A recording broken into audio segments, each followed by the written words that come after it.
નમસ્કાર વિદ્યાર્થી મિત્રો, મનોજ લર્નિંગ લેબ ચેનલમાં આપ બધા મિત્રોનું હાર્દિક સ્વાગત છે. આજે આપણે 23 મેના રોજનું કરંટ અફેર જોઈશું.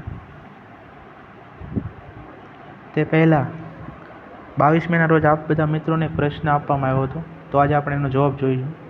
પ્રશ્ન: તાજેતરમાં માઉન્ટ એવરેસ્ટ પર ચઢનારી પ્રથમ CISF મહિલા અધિકારી કોણ છે?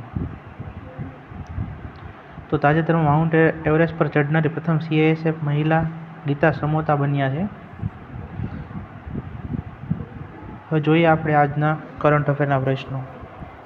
વિશ્વ કાચબા દિવસ ક્યારે મનાવવામાં આવે છે? વિશ્વ કાચબા દિવસ 23 મેના રોજ મનાવવામાં આવે છે. પ્રશ્ન નંબર 2: હાલમાં કયા રાજ્યે ડિજિટલ અપરાધ વિરોધી પોર્ટલ લોન્ચ કર્યું? હાલમાં ગુજરાત રાજ્ય ડિજિટલ અપરાધ વિરોધી પોર્ટલ લોન્ચ કર્યું છે. પ્રશ્ન નંબર 3: હાલમાં કયા રાજ્યના મુખ્યમંત્રી AI એન્કર અંકિતા લોન્ચ કર્યું? આસામ રાજ્યના મુખ્યમંત્રી દ્વારા AI એન્કર અંકિતા લોન્ચ કરવામાં આવ્યું છે. પ્રશ્ન નંબર 4: તાજેતરમાં ચર્ચામાં રહેલ ચાગોસ આઇલેન્ડ કોને પરત કરવામાં આવે છે? ચાગોસ આઇલેન્ડ UK દ્વારા મોરિશિયસ દેશને પરત કરવામાં આવે છે. પ્રશ્ન નંબર 5: હાલમાં SRI નામની યોજના રજૂ કરવામાં આવી, તેનું પૂરું નામ શું છે?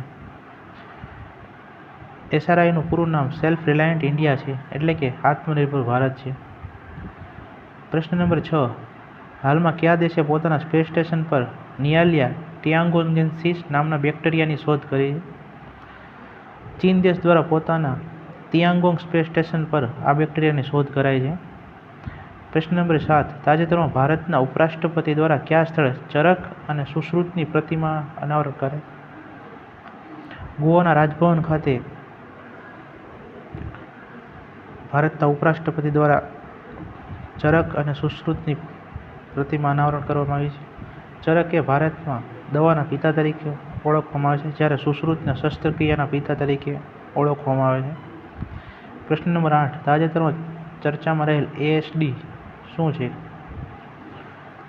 ASD એક રોગનું નામ છે જેને ઓટિઝમ સ્પેક્ટ્રમ ડિસઓર્ડર કહે છે. આ મગજના વિકાસમાં તફાવતને કારણે થતી ન્યુરોડેવલપમેન્ટ સ્થિતિ છે, જે વાતચીત, સામાજિક ક્રિયા-પ્રતિક્રિયા, વર્તન અને શીખવાની રીતોને અસર કરે છે. પ્રશ્ન નંબર 9: તાજેતરમાં કઈ યોજના હેઠળ 72,000 જાહેર EV ચાર્જિંગ સ્ટેશન સ્થાપવામાં આવશે?